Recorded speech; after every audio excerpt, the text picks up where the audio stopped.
All this Red Sea drama is bad for the global economy.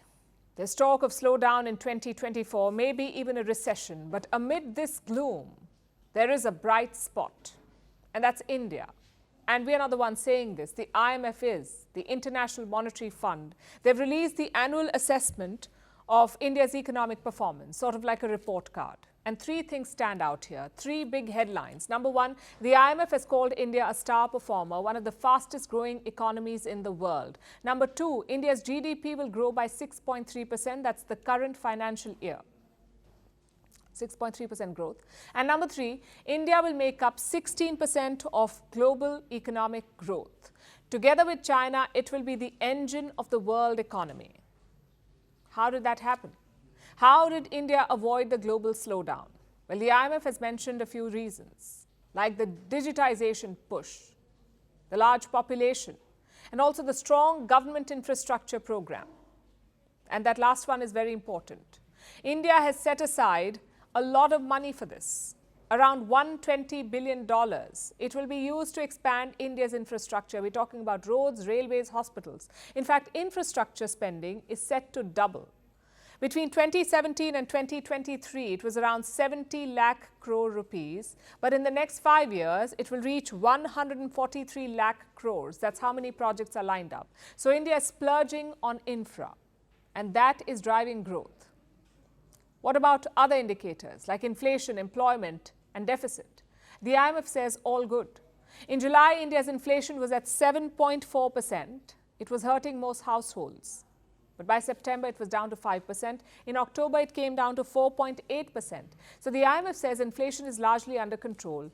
It's not perfect, but it's okay.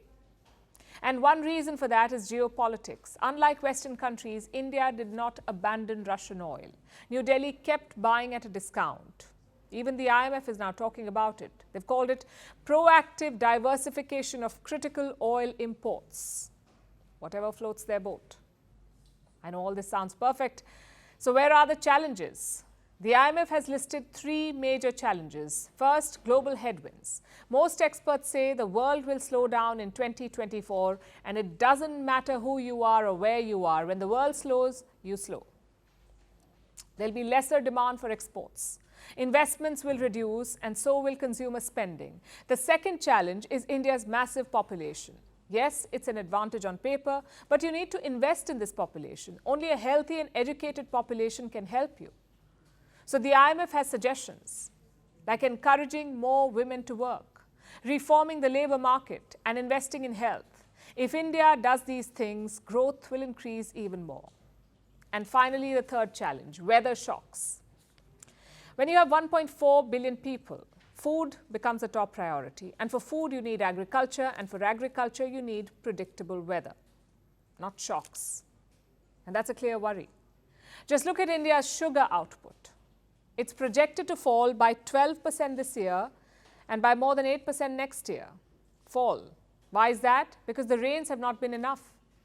If these numbers hold, India may have to import sugar in 2024. The last time we did that was in 2017, around 7 years ago. Plus, India supplies around 12% of the global sugar trade. So if India bans exports, prices will rise. Not just here, but all over the world. And it won't be limited to sugar. It is not limited to sugar. India has already banned wheat and rice exports. It's an issue that will persist next year as well.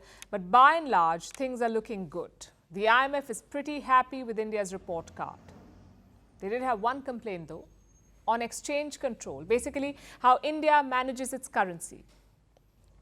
The IMF says the Reserve Bank of India is getting too involved. How? By selling dollars in the market, by propping up the rupee. But the RBI says that is not the case. It has accused the IMF of cherry-picking data. The IMF, though, seems to have made up its mind. It has reclassified India's exchange regime. It was floating until October, but now it has been changed to stabilized arrangement. I guess no report card is perfect.